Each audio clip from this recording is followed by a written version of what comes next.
Performance Tech Motorsports, and I am amongst some very cool race cars. Getting my SRF Castrol racing brake fluid put in because we're going to Homestead. We're tracking the car this weekend. So last thing I want to do is boil off those brakes and not have any. So we're taking all precautionary measures and doing things the right way.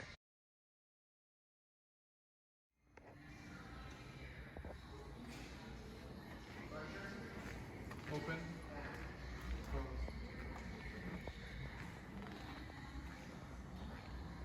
Pressure. Open. Down.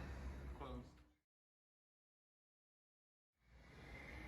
Pressure. Open. Down.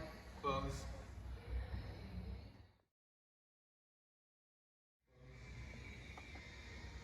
Pressure. Open. Down. Close. Pressure. Open. Down. Close. Pressure. Open. Yeah, I think I can swing them up. Close. Pressure. Open. Down. Close.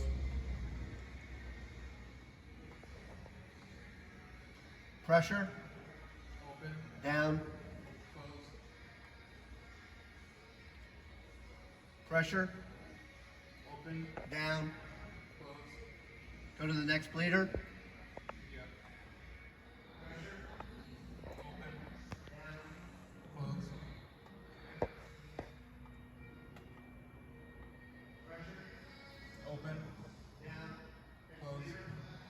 All right, guys, back at the garage, my garage. We got the brakes bled and we got the fluid replaced with the SRF Castrol racing brake fluid so that it has a higher boiling point than stock for what I'm doing with it this weekend, which is novice level stuff. It's not gonna be too crazy. This should be just fine. Huge shout out to Brent and all the people at Performance Tech. They were great. To Bobby and Jared, thank you so much. So here's the thing, this is not a how-to video on how to bleed and do the brakes on a C8 Corvette, but I will tell you there are some nuances to doing this because it's so highly advanced and computerized that if you're doing this a certain way and it suspects or senses that you are doing something by bleeding the brakes and it could possibly affect the ABS module, it's going to throw codes. You're going to get what's called a level 2 failure, and the only way to clear it is with a GM scanner. The only people that have that are GM techs. They've made it very proprietary, and you cannot get this. So if you have someone who tunes your cars or you have a regular mechanic, so this really should be done right either at a GM dealership. I was smart enough to take it to a race car garage where they race cars and do this stuff. So the way that they did it, and by the way, they did it according to the same method that a friend of mine named David Galon up in Tampa, he races cars, Corvettes, Porsches. What a super nice guy. I met him on Facebook. Excellent, excellent guy, wealth of knowledge, and very, very helpful. So huge shout out to you, David. Thank you so much.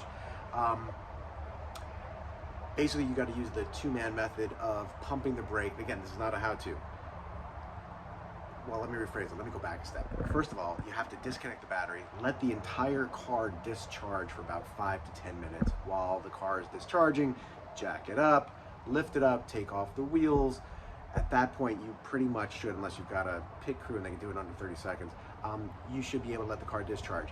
That way, it's not gonna sense that you're doing things to the brake system. And then use the regular pump, open the valves, let it bleed, close the valve, pump the brake, do it that way, blah, blah. Do that a couple times, go around the car. You're supposed to start with the farthest corner, which in this case would be the passenger rear, starting there and then working your way around the car. And they did it a couple of times.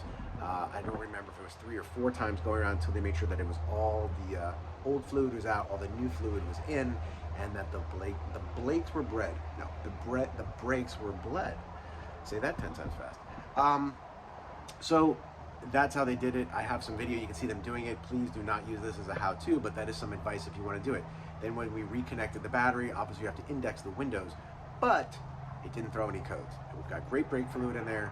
We're set to go for the weekend at the track at Homestead, and I'm really excited. So huge shout out again to Performance Tech in Pompano Beach, or Deerfield Beach, and huge shout out again to David Galon. I think I'm